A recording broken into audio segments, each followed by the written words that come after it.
Hey guys, welcome back to my channel here. It's Lavender here, and today I am back with another true crime case.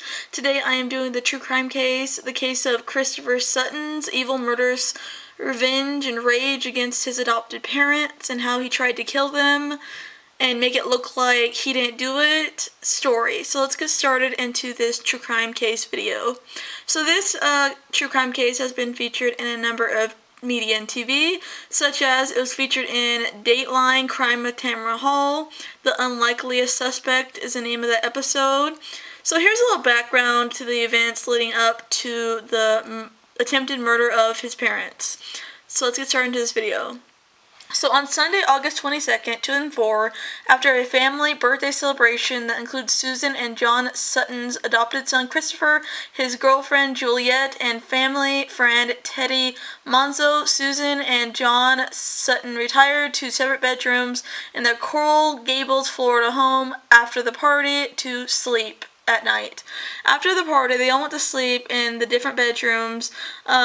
Susan slept in the other bedroom because John was a snorer and she did not like the snoring noises that came from him. And then after they went to sleep, to the point where they were like almost fully asleep, a random man who was dressed in all black with a Glock 9mm semi-automatic pistol quietly came in the home through the sliding glass door, and quickly the guy shot John twice in the face, then turned to Susan and shot her 6 times, killing her instantly. The guy then tried to continue firing on John, but there was something wrong with his gun, and he quickly fled the scene.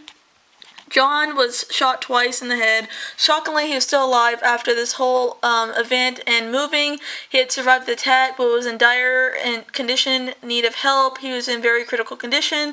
Police and an ambulance showed up. Nothing was taken from the home. Not money, not jewelry, not anything. Leading investigators to wonder if this was an inside job or someone in the family or a random stranger, whether this was a random attack by a stranger or what.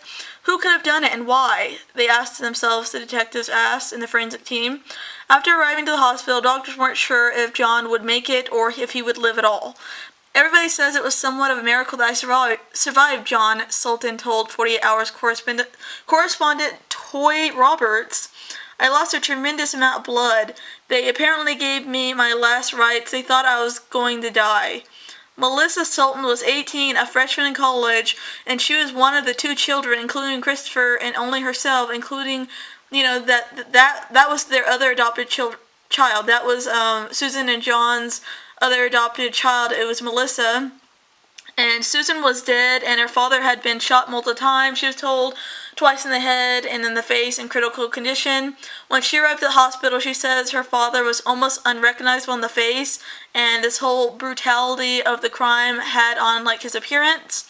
When John Sutton woke up in intensive care, he was blind from all the trauma that was inflicted in the brutal gun attack.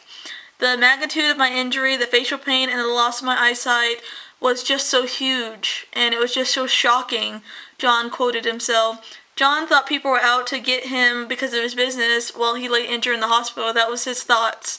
John still hadn't heard what happened to his wife at this point in time. I remember asking my younger adopted daughter, Melissa, "How's Mom doing? How's Susan doing?" She had been told by the police not to tell me about Susan, he said. Later on, I was told that she passed away from the attack and the injury she had. Melissa describes her mother as an intelligent, smart woman who was very confident. She quoted this, "The kind of person who's in their 40s but wants to take violin classes, calculus classes, because she just wants to be better and improve herself in every way that she can," Melissa told the press. And more than anything, Susan wanted to be a great mother.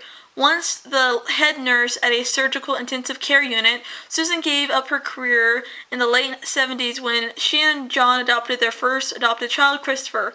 Almost 7 years later, the couple adopted their younger daughter, Melissa.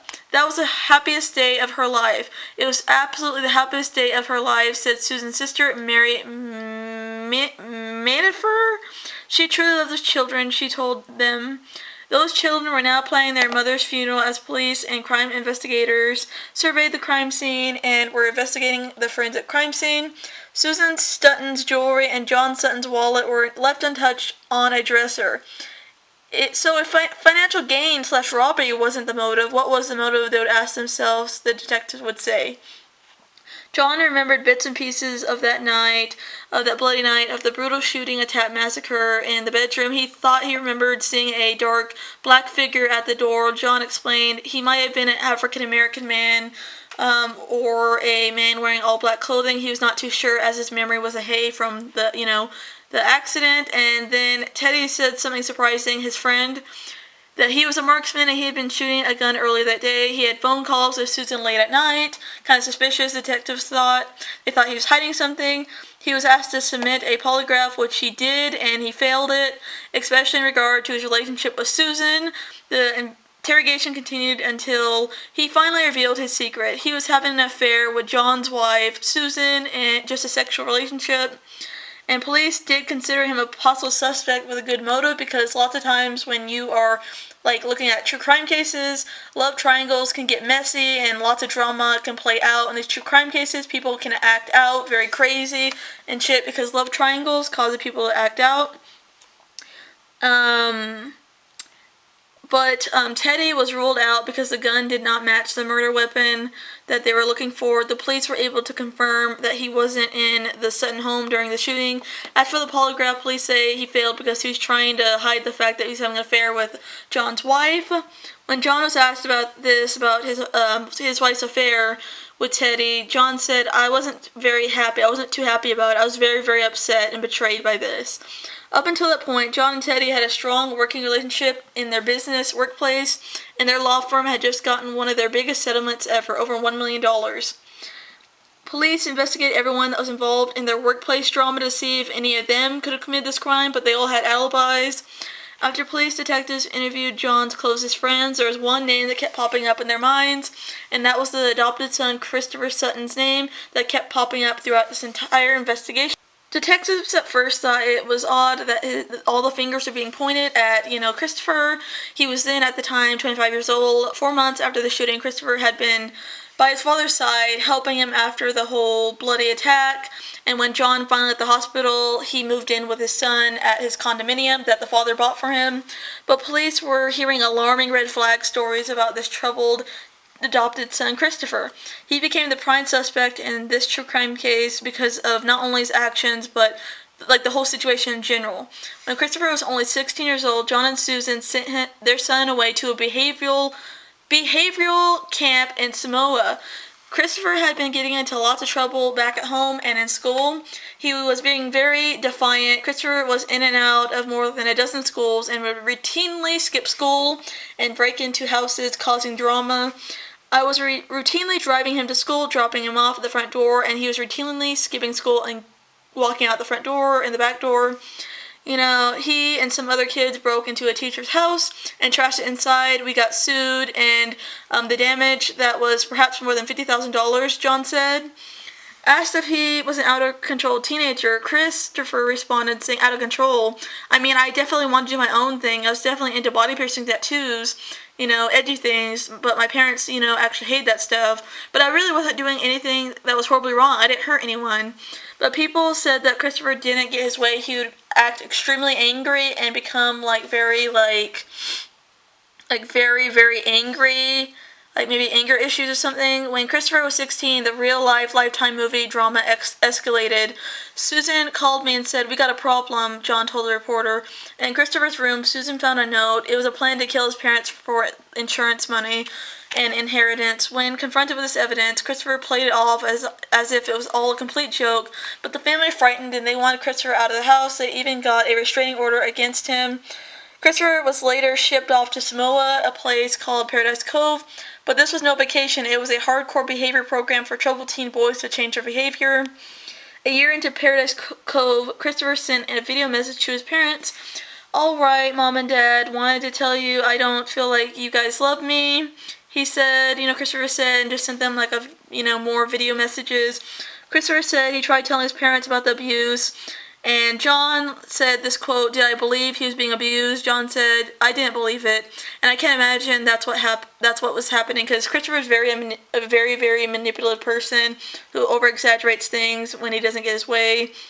Christopher was hoping to leave Paradise Cove forever on his 18th birthday, but his father got a court order to keep him there for another year. Christopher kept fighting the whole program hardcore, and he was not happy with the whole situation in general. Detectives can only imagine how angry that would have made Christopher in this situation. In 2000, Paradise Cove, with a dwindling enrollment and accusations of abuse, shut down later, but whatever happened to Christopher there was a long time ago. He was now 25 years old. He was not 16 anymore, and as far as John was concerned, a loving son who wanted to take care of him after the bloody shooting attack. But Christopher was nowhere near his parents' house when they were attacked, so the detectives wanted to know where he was. He and his girlfriend were at the movies and can be seen on the theater's security cameras. On the tape, Christopher is seen leaving the theater with Juliet, his girlfriend, a little before midnight, but something caught the detective's eyes and was very suspicious. And the first thing he does as soon as he walks out of the theater is gets on his cell phone and calls someone. A particular phone number that kept coming up several times. The number came up 331 times in the weeks leading up to the murder and the bloody gun attack. The phone number belonged to Garrett Kopp. Garrett Kopp, had been arrested less than 24 hours after the shooting for assaulting someone with a gun in another part of Miami. He was now out on bail. Detectives immediately called the arresting officer that arrested him and asked if they still had the gun that was used in that incident. The officer did, and it was a complete match to the attack that happened on Susan and John. And it turned out to be the same gun. Garrett Kopp admitted what he did and later snitched on Christopher in the whole situation of what he did and what Christopher did. He said, "Look at me, you're going to have to protect me. I did it, but I did it because Christopher threatened to kill me and my son, my family." He later admitted that Christopher set all of it up and unlocked the screen door to the home to make it look like he got in because the door was unlocked. Christopher had a deep-seated resentment towards both his parents for sending him to Samoa in that camp, a place he claimed ruined his childhood and teen years and abused him years ago. He believed that he's entitled to have whatever he wanted. He said, he believed that he was like a spoiled child, and he got whatever he wanted. If he wanted a car, he would get a car. If he wanted a condo, his parents would pay with a condo. He's like, I deserve this. I deserve this because of what they did to me in Samoa, so my parents should pay up. They deserve this after what they did to me sending me to that Samoa camp. And as for the most part, John did pay. They paid rent. They paid for his car payments. They paid insurance payments. They paid bills. They even took him on vacations. And they even I think if I'm correct, his father actually paid for his condominium. But that just wasn't enough for Christopher. Christopher did nothing but sell drugs the whole entire time after he got back from Samoa. All the way up to the time that he got back from Samoa. All the time taking money from his father.